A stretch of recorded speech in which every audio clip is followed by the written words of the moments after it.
సర్కారు బళ్ళు కాలేజీలు విద్యార్థులతోని మస్తు కలకలలాడేటి. కానీ రోజులు మారినాయి. కార్పొరేట్ స్కూళ్ళు కాలేజీలు బ్రహ్మాండంగా చదువు చెప్తున్నాయి. కానీ సర్కారు బళ్ళు మాత్రం చక్కగా సౌలతులు లేక, సరిపోయినంత మంది టీచర్లు లేక చదువులు కూడా అంతంత మాత్రంగానే ఉంటున్నాయి. గందుకే పిల్లలు కూడా సర్కారు బళ్ళలకు పోతలేరు. కానీ గీడ మాత్రం కథ వేరే ఉన్నదోలో. మరది ఏందో మీరు కూడా చూడండి. ఇది చూడంగానే మీకు ముచ్చటేందనేది కొంతవరకు సమజయ్యే ఉంటది. శ్రీకాకుళం జిల్లా టెక్కలిలో ఉన్న సర్కారు కాలేజీల సీట్లు ఖాళీ లేవని బోర్డు మీద రాసి పెట్టే పరిస్థితి వచ్చింది. సర్కారు బళ్లకు కాలేజీలకు పిల్లలు ఓవుడే తక్కువ అయ్యింది శానా జాగాల్లా. అసొంటిది సీట్లు లేవని బోర్డు పెట్టిరంటే ఆ కాలేజీలకు అంతగానం ఏమున్నదని అంటారా? దగ్గర అన్ని సబ్జెక్టులకు కలిపి 30 మంది దాకా సార్లు ఉండేటాలకు పిల్లలకు బ్రహ్మాండంగా చదువు చెప్తున్నారట. చిన్న తరగతుల దగ్గర నుంచే కంప్యూటర్ క్లాసులు, ప్రాక్టికల్స్, ల్యాబులు కూడా ఉన్నాయి కాబట్టి పిల్లలు అన్ని పాఠాలను మంచిగా నేర్చుకుంటున్నారట. ఈ కాలేజీలో చదివే పిల్లల సుతం రాష్ట్ర స్థాయి మార్కులు వచ్చే వరకు పిల్లల తల్లిదండ్రులు కూడా ఆ కాలేజీకి పంపిస్తున్నారట. దీంతో ఆడ అడ్మిషన్లు దొరకని పరిస్థితి వచ్చిందన్నట్టు. ఈ ముచ్చట్ల అక్కడి పెద్ద మేడం ఏమంటున్నదో ఈనుండ్రి. పూర్తి డిసిప్లిన్ తో స్కూల్ కాలేజ్ రన్ చేసుకుంటున్నాం. ఆడపిల్లల విషయంలో బయటికి వెళ్లకుండా వాళ్ళ పేరెంట్స్ కి ఏంటంటే భరోసా, మా పిల్లలకి అక్కడ జాయిన్ చేస్తే ఎటువంటి సమస్య చదువు విషయంలో గానీ రక్షణ విషయంలో గానీ అంటే భయం ఉండదు అనే భరోసా ఆ పేరెంట్స్ కి ఇవ్వడం వల్ల ఈ రోజు మేము ఇంత అడ్మిషన్స్ చేసుకోగలిగాము. ఒకటి చదువు చెప్పకపోతే నెక్స్ట్ ఇయర్ అడ్మిషన్స్ ఉండవు సార్. అది ఎక్కడైనా కూడా ఈ ఇయర్ చదువు బాగా లేదు అని పేరెంట్స్ కనిపిస్తే నెక్స్ట్ ఇయర్ అడ్మిషన్స్ ఉండవు. అలాంటివి ఏం లేకుండా మేము ప్రతి సంవత్సరం కూడా ఇంప్రూవ్మెంట్ అవుతూనే వెళ్తున్నాం. ఇన్నరా ముఖ్యంగా పిల్లల భద్రత ముచ్చట్ల చాలా జాగ్రత్తలు తీసుకుంటున్నారట. అట్లనే ప్రతి ఏడు చదువు విషయంలో కూడా ఇంకింత ఎక్కువ శ్రద్ధ పెట్టుట్లనే ఫలితాలు బ్రహ్మాండంగా వస్తున్నాయట. అట్లా ప్రతి ఏడు పాఠాలు మంచిగా చెప్పుట్లనే పిల్లలు ఎక్కువ మంది మా దగ్గరికి వస్తున్నారని అంటున్నది మేడం. అవు మరి అది సర్కారు కాలేజ్ అయినా ప్రైవేట్ కాలేజ్ అయినా సౌలతులు మంచిగుండి చదువు చక్కగా చెప్తేనే పిల్లలు పోతారు. లేకుంటే ఎవరైనా ఎందుకు పట్టించుకుంటారు చెప్పుండ్రి. మరిగా మంత్రి నారా లోకేష్ అన్న ఈ కాలేజీ లెక్కనే అన్ని కాలేజీలలో కూడా సౌలతులు మంచిగా చేసి పిల్లలు గొప్ప చదువుకున్నట్టు చెయ్యుండ్రని అంటున్నారు ఈ కాలేజీ ముచ్చట తెలిసిన విద్యార్థుల తల్లిదండ్రులు.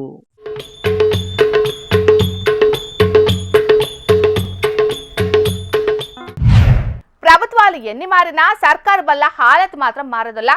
ఎక్కడేసిన గొంగలి అక్కడే అన్నట్టే ఉంటది శాన జాగల పరిస్థితి. సార్లుంటే సౌలతులుండవు, సౌలతులుంటే పిల్లలుండరు అన్నట్టే ఉంటది పరిస్థితి. కానీ గీ స్కూల్ ఎట్లున్నదో చూడుండ్రల్లా.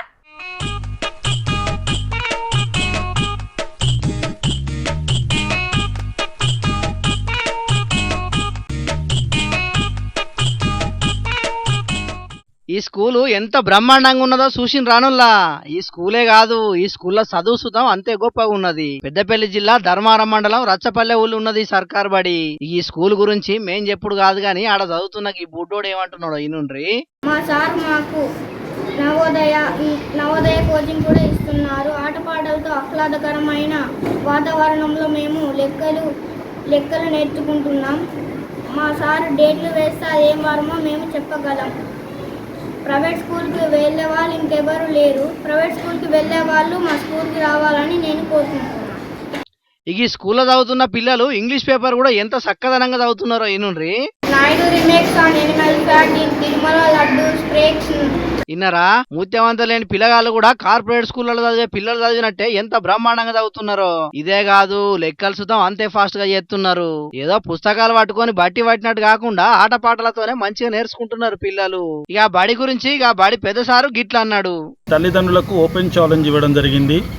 మీ పిల్లలు మా పిల్లలతో పోటీ పడి గెలిస్తే నేను 500 రూపాయలు ఇస్తాను, లేకపోతే మీరు మీ పిల్లల్ని మా పాఠశాలలో చేర్పించండి అన్న నినాదంతో ఓపెన్ ఛాలెంజ్తో ఫిబ్రవరి 21 అంటే ఈ సంవత్సరానికి ఒక 4 నెలల ముందే మేము బడిబాట కార్యక్రమాన్ని ప్రారంభించడం జరిగింది. అదంతా తిరిగి ఈ ఒక్కరిని కూడా ప్రైవేట్కి వెళ్లకుండా అందరినీ ఇక్కడికి తీసుకురావడంలో సఫలీకృతమైనాం. సూపర్ సార్, మీరు మీ బడి మీద మీరు చెప్పే చదువు మీద మీకు గంత నమ్మకం ఉన్నది కాబట్టి ఇలా ఊళ్ళో ఒక్కరు కూడా ప్రైవేట్ బడికి పోకుండా సర్కార్ బడికే పిల్లలను పంపిస్తున్నారు. మీరు కూడా అంతే గొప్పగా చదువు చెప్తున్నారు. అందుకే ఇదివరకు ఈ స్కూల్లో 30 మంది చదువుతుంటే ఇప్పుడు ఆ సంఖ్య 50కి ఏరింది. ఈ బడి పెద్ద సారు 1,50,000 రూపాయలు సొంతంగా ఖర్చు పెట్టుకుని బడి చుట్టుముట్టు మొత్తం తీరుతీరుల పెయింటింగ్ లేయించే వరకు పిల్లలు అవిటిని చూసుకుంటా మంచిగా చదువుకుంటున్నారట. అట్లా ఏసుట్లా ఆ ఊళ్ళకేంచి ఇప్పుడు ఒక్కరు కూడా ప్రైవేట్ బడికి పోతలేరట. ఈ సారు ముచ్చట తెలిసిన చాలా మంది మా ఊళ్ళో సర్కార్ బాల్య కూడా గిట్లనే సవలతులు చేసి సార్లు చక్కదనాల చదువులు చెప్తే మా పిల్లలను కూడా సర్కార్ బాల్యకి పంపుదు అని అంటున్నారు. ప్రైవేటు బళ్ళల్లో ఫీజుల భారం తట్టుకోలేని కొంతమంది పిల్లల తల్లిదండ్రులు. అవు మరి సర్కార్ బళ్ళ మీద నమ్మకం కలిగిస్తున్న ఇసొంటి సార్లను ఎంత తారీఫ్ చేసినా తక్కువనే అవుతుంది. మరి ఈ ముచ్చట ఇట్లుంటే గీ బడి సంగతి ఏందో చూడుండ్రి.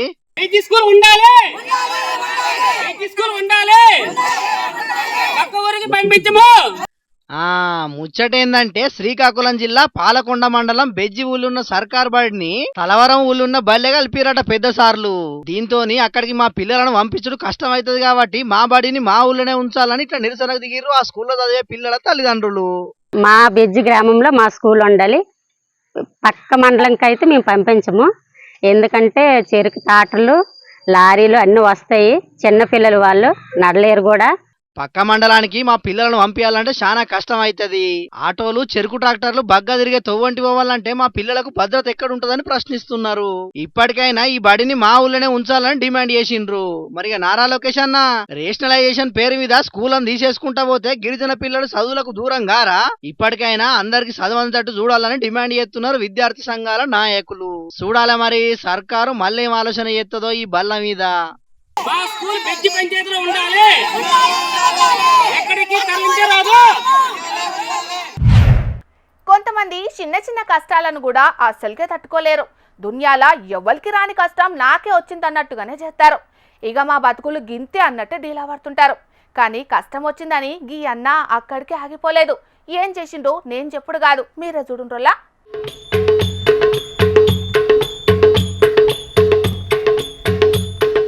ఈ తాటి చెట్టును చూడంగానే మీకు ముచ్చటేందో కొంతవరకు సముజయ్యే ఉంటది. సూర్యాపేట జిల్లా మోతే మండలం ఉర్లుగొండ ఊర్లుండే రెడ్డి మల్ల బాబులు అనే ఈ గౌడన్నకు పానం మంచి లేక గుండెకు ఆపరేషన్ చేసిరట.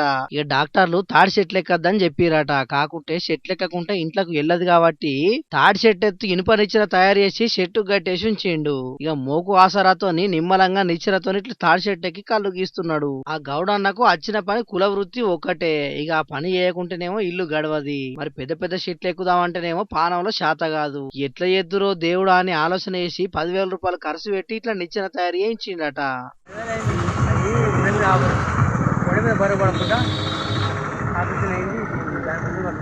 కానీ ఈ గౌడన్న ఆలోచన సూపర్ కదా. కష్టం వచ్చింది ఏం చెయ్యలేకపోతున్నానని బాధపడుకుంటా ఇంట్లో కూర్చోకుండా ఉపాయంతో ఆలోచన చేసి అపాయాన్ని తప్పించుకున్నాడు. 10 రూపాయలు సంపాదించుకుంటున్నాడు, కుటుంబాన్ని పోషించుకుంటున్నాడు. మరి పబ్లిక్ మీరు కూడా మేము ఏం చేయలేకపోతున్నామని రంది కొద్ది ఊకోకుండా మంచిగా కొత్త తరీకలా ఆలోచించుకొని ఇటువంటి ఉపాయాలు చేసుకోండ్రి. జీవితంలో ముంగడికి పోండ్రి. అంతేగాని మాతో ఏం అయితలేదని మాత్రం నిరాశ పడకుండ్రి, సరేనా?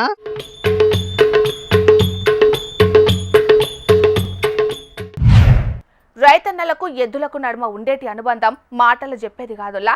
పాడి పశువులంటే ఇంట్లో మనిషి లెక్కనే. వాటి కోసం పానమైన ఇస్తారు కొందరు రైతులు. ఎడ్లు బర్లు ఆవులు ఏవి జీవించినా కంటికి పుట్టెడు శోకం ఎల్లదీస్తారు. అసొంటి కొందరు ఆదివాసీ గిరిజన రైతులకు ఎసొంటి కష్టం వచ్చింది చూడుండ్రోలా. కష్టం అంటే కష్టం కాదు పోండ్రి. ఇగో గిడగానొచ్చే అడవి బిడ్డలది బంగారం అసొంటి ఎడ్లు పెద్ద పులి పాలయేటాలకు చేను దున్నేతందుకు కాని కింద మెడలంచి అరక దున్నే పరిస్థితి వచ్చింది పాపం. సోముల పైడమ్మ, సోముల చిన్నగంగమ్మ, కోపర్తి గంగులు, కరాసి లచ్చమ్మ, బూరియ గౌరమ్మ గివీళ్లకు 2 ఏళ్ల కింద 3 ఆవులు 4 ఎద్దులుండెనట. సంబురంగా వ్యవసాయం చేసుకుంటా బుక్కెడు మెతుకులు తినేటోళ్ళు. ఏ నుంచి వచ్చిందో ఏమో తెలియదు గాని 2023 జనవరి నాట పెద్ద పులచ్చి 3 ఆవులను 4 ఎద్దులను గావు బట్టి లేకుండా చేసింది. ఇదే ముచ్చట అనంతగిరి అడవి ఆఫీసర్ చెప్తే నిర్ధారణ చేసి పై ఆఫీసర్లకు కూడా రిపోర్ట్ పంపించారట. అప్పట్లోనే పరిహారం ఇప్పిద్దామని కూడా చెప్పిరట. కానీ 3 ఏళ్ళైనా పైసలు వచ్చింది లేదు, వీళ్ళని పట్టించుకున్నది లేదు. మరిగా ఈ కాలంలో ఎడ్లు అంటే ఉత్తమ ముచ్చట కాదు కదా. జత ఎడ్లకు 1,00,000 రూపాయలు కావాలి. కానీ గన్ని పైసలు ఈ అడవి బిడ్డల కాడ ఎక్కడుంటాయి చెప్పుండ్రి. అందుకే గిట్ల కాడెద్దులు అయ్యి కాయ కష్టం చేస్తున్నారు పాపం. ఆధార్ కార్డులు అకౌంట్లు పాన్ కార్డులు ఇచ్చేయమంటే ఇచ్చాము, డబ్బులు పడతాయి మీ అకౌంట్ పడతాయి అన్నారు. ఇప్పటికి డబ్బులు ఇవ్వట్లేదు. మరి మా ఎడ్లుని పులి కరిచింది కాబట్టి మాకు కొనాలంటే మా చేతులు డబ్బులు లేవు. మరి మా మెట్టు భూమి ఉంది, తర్వాత సాగు భూమి ఉంది. దున్నాలంటే మాకు ఎడ్లు లేవు, కొనాలంటే డబ్బులు లేవు. మాకు ఇలాగే మరి అధికారులు పట్టించట్లేదు. మరి ఇప్పుడైనా మా బాధలు తెలుసుకొని మరి మాకు డుకెట్లు అయినా కొనేసి ఇవ్వాలి, లేక టాటర్ అయినా కొనేసి ఇవ్వాలని మేము వీళ్ళకి డిమాండ్ చేస్తున్నాం. న్యాయమే అన్న అడిగేది. ఎడ్లు కొనుక్కునేందుకు పైసలన్నీ ఇవ్వాలట, లేదంటే ఓ ట్రాక్టర్ అన్న కొనియాలట. అడవి ఆఫీసర్లను అడిగితే సర్కారు నిధులు ఇస్తే ఇస్తామంటారట. కలెక్టర్ సార్ జోక్యం చేసుకొని పరిహారం వచ్చేటట్టు చేయాలని కోరుకుంటారు పాపం. లేకుంటే ఇంకో నెల రోజులు చూసి అయినా గానీ పరిహారం రాకుంటే చక్కగా అల్లూరు జిల్లా కలెక్టర్ ఆఫీస్ కాడికి పోయి నాగన్లు బట్టి దుక్కి చేసుకుంటూ నిరసన చేస్తామంటున్నారు. పనికి వాళ్ళ ముచ్చట్లకు 100 కోట్లు ఖర్చు పెట్టే పాలకులున్న ఈ కాలంలో గిసొంటి పేద గిరిజన బిడ్డలకు న్యాయం జరగకపోవడం అంటే దారుణమే కదా అనుల్లా. మరి ఇప్పటికైనా అధికారులు వీళ్ళకు న్యాయం జరిగేటట్టు ఏం చేస్తారో చూడాలి. పబ్లిక్ చెప్పుకునేటందుకు ఇంకో 2-3 వార్తలు మిగిలిన్నాయి గాని ఇంతల్లా మా తాత ఏం చేస్తున్నాడో ఓసారి అరుచుకొని వద్దాం పాండ్రి. వచ్చుడు అంత మంచిదేనా? ఏడు ఏమేసినావు చిలకలు అంతా? పత్తి వచ్చా తాత. పత్తి వేసినావా? ఒరియా తోట తోట అని బాగా నీళ్ళకి తిరిగేదరా, తోట తీట తీరిందా? అక్క లోకమంతటా ఏడు పత్తులు పామాయిల్ సోయ సిక్కులే అయిపోతాను. ఇక తోట అని చూడు వేసినోడే లేడు ఇక. కానీ దాని రంది పెద్దది మరి. ఈయనే ఊళ్ళే పెద్ద పేరు మోసిన ఆశామన్నట్టు మందిని ఎక్కిరిస్తున్నాడు. ఎవరు ఏం పంట వేసుకుంటే నీకెందుకే తాత? యారా చీరాలు నేను పొద్దుగాల రమ్మనంటే చిన్నగా చీమ నడుచుకుంటా నడిచినట్టు వస్తానవా? ఇక గిడ కూర్చో రాదు. కానీ మమ్మల్ని పిలిచిన సంగతి ఏందో చెప్పరాదు. అరే నీకు రేవుతా ఉన్నా అదిరా లచ్చదు. మొన్న మీటింగ్లో మన ముఖ్యమంత్రి రేవంత్ సార్ ఏమని చెప్పిండో ఇందే అరా నువ్వు చెప్పరాదా? నేను చెప్పుడు కాదురా నాయన, రేవంత్ సారే చెప్తాడు, నువ్వు కాకపోతే. 4 కోట్ల తెలంగాణ ప్రజలకు విజ్ఞప్తి చేస్తున్నా, ఆలోచన చేయండి, అంచనా వేయండి, బేరీజు కట్టండి. 10 ఏళ్ల వాళ్ళ పాలన ఎట్లుందో, 18 నెలల్లో మా మిత్రుల పరిపాలన ఎట్లుందో మీరు చర్చ పెట్టండి. చెట్టు కింద పెట్టండి, పెళ్లి కాడ పెట్టండి, చావు దగ్గరకు పోయినప్పుడు మాట్లాడండి, కళ్ళు కాంపౌండ్ కాడ మాట్లాడండి, దావత్ కాడ మాట్లాడండి, ఏడికెళ్ళినా చర్చ పెట్టండి. 10 ఏళ్లలో ఆయన చేసిందేందో, 18 నెలల్లో మనం చేసిందేందో చర్చ పెట్టండి. విన్నారా? పోయిన 10 ఏళ్ళ పాలనలా కేసీఆర్ సార్ ఎట్లా పాలించిండు, ఈ 18 నెలలలో మా చేయి పార్టీ పాలన ఎట్లున్నదో మీరు కూర్చున్న కాడలో చర్చ పెట్టుకోది అని చెప్పాను అన్నాడు. అర్థమవుతలేదా మీకు? అవును నిజమే తాత. మన ముఖ్యమంత్రి రేవంత్ సారు ఏలువాడి చెయ్యిపాటి పాలన ఎట్లున్నదని అంటున్నారే మన ఊళ్ళో పొంటి జనాలు. నువ్వు చెప్పరా తాత రేవంత్ సార్ పరిపాలన ఎట్లున్నదో? అరే ఎట్లుండే ఉన్నది రా, బ్రహ్మాండంగా ఉన్నది.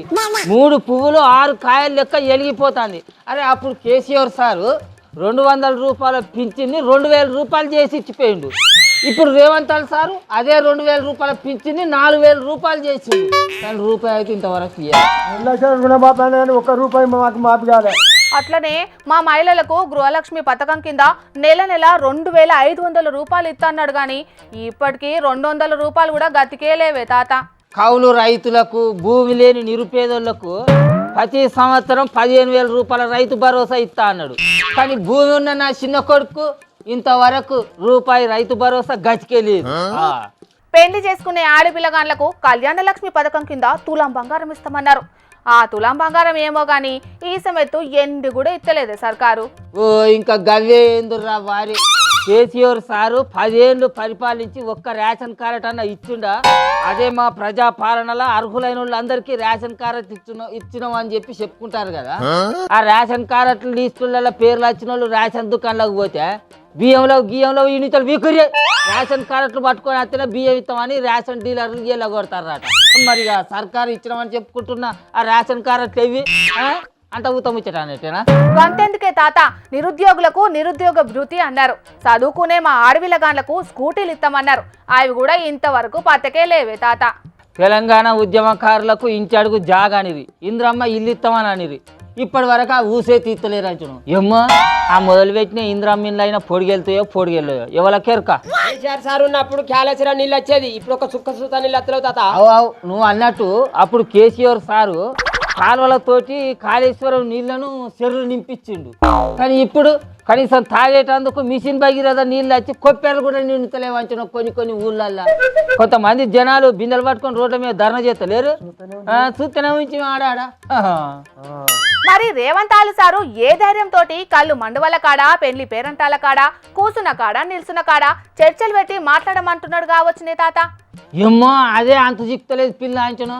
అసలు రేవంత్ సార్కు సలహాలు ఇచ్చేటోళ్ళు ఎవరో కానీ మరి వాళ్ళకన్నా అర్థమవుతుందో అర్థమవుతలేదు అంచను. అరే అప్పట్లో సర్కారు గద్దెనెక్కే ముందట అని చెప్పింది, మేము గద్దెనెక్కంగానే రైతులందరికీ పంట సాయంగా 15,000 రూపాయల రైతు భరోసా చేస్తామని చెప్పిరి. వానకాలం పంటకు రామ్ పెట్టిరి. అటంగా యాసంగి పంటకు కొంతమంది రైతులకు రైతు భరోసా వేసిరి, కొంతమంది రైతులకేమో గుండు సున్న పెట్టిరి. ఇక ఇప్పుడు ఎంతమంది రైతులకు వేసిర్రో ఏమో తెలియదు, కానీ ఇక ఇప్పుడు ఇంతగానో సవాల్ చేయబట్టే. సరే కానీ ఓ పిల్ల, ఇక మా ముచ్చట్లు ఇవ్వాలి ఒడవాయి, కానీ నీ వార్తలు నువ్వు చదువుకో. అరే లక్షలు, అసలు అప్పుడు కేసీఆర్ సార్ ఉన్నప్పుడు వద్దన్న వానలు పడేది, కానీ ఇప్పుడు రేవంత్ సార్ పాలనలో మరి వానలు అసలు పత్తకెళ్ళేవు. ఏంది కావచ్చు మరి, కొట్టమా వద్దా కొట్టనా వద్దా అన్నట్టు కొడతాంది వాన. మరి చెర్లు నిండుతాయంటావు అయ్యాడు మరి, ఏమో డఫ్టే ఉన్నది.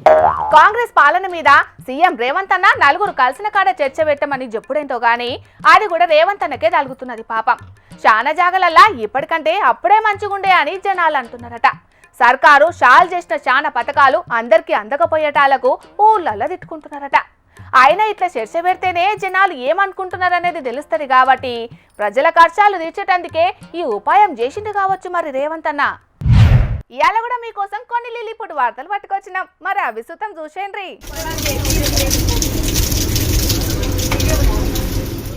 ఇగో చూసిన రానుల్లా సూర్కెంచి నీళ్లు గారినట్టే రైళ్ళు ఎట్లా నీళ్లు గారుతున్నాయో, ఇగో గీ షెల్లైతే ఎంబెట్ని ఆడికెంచి లేచి నిల్చున్నది. మీదికి చూసుకుంటా ఏమైందోనని అర్థం కాక మస్తు గుబులు పడ్డది. వారణాసికెంచి ఢిల్లీ పోతున్న వందే భారత్ రైల్లా నీళ్లు గారేది చూసి అందులున్నోళ్ళందరూ మస్తు పరిశాన్ అయినరట. అయితే అది వరకు లెక్కనే పైకప్పుకెంచి నీళ్లు గారే వరకు వాన నీళ్లు కావచ్చని అందరు అనుకున్నారంట. కానీ అటెంకలు అర్థమైందట గవి ఏసీ అవుట్లకెంచి పడ్డ నీళ్ళని. ఇక మీదికెంచి నీళ్లు పడే వరకు సీట్లని దడిచిపోయి కూసోరాకుండా మస్తు తిప్పలు పడ్డరట అందులున్న పబ్లిక్. ఇక గీ ముచ్చట మీద రైల్వే ఆఫీసర్లకు సుతం కంప్లైంట్ చేసిండ్రట అందులున్న పబ్లిక్ కొందరు. అయితే మంచి మంచి సౌలతులతోనే వందే భారత్ రైళ్లను తీసుకొచ్చినామని సెంటర్ సర్కార్ వాళ్ళు గొప్పలు చెప్పుకుంటున్నారు. గాని రైళ్ల చూస్తేనైతే టికెట్ ఛార్జీలు మూతలు తప్ప ఏదొకటి చక్కగా లేవని గరమైతున్నారు చాలా మంది గీ వీడియో చూసినోళ్ళు. చక్కగా రైళ్ల వడ్డ వానని ఎంజాయ్ చేయక దీనికి సుతం కంప్లైంటేనా అని కారెడ్డం ఆడుతుండ్రు ఇంకొందరు గీ ముచ్చటెరకైన పబ్లిక్.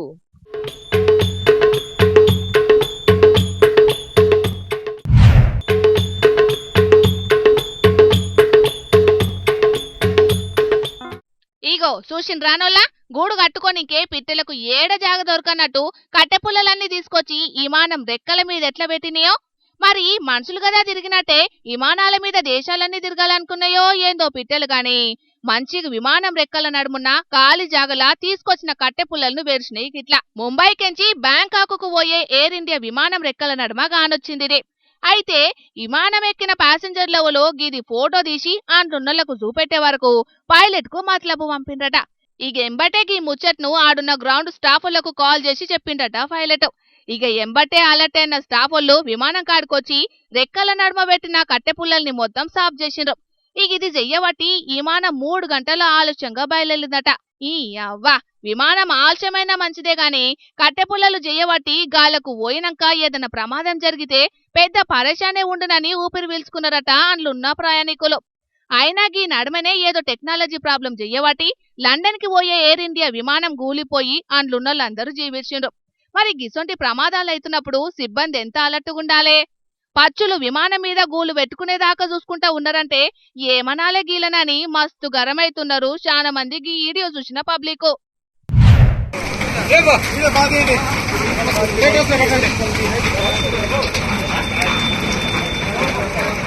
గిన్నొద్దులు టమాటా ఉల్లి పంటలేసి నష్టపోయిన రైతుల ముచ్చట్లు ఎన్నో చూసినాం గాని ఇప్పుడు మామిడి రైతుల వంతొచ్చినట్టుంది పాపం.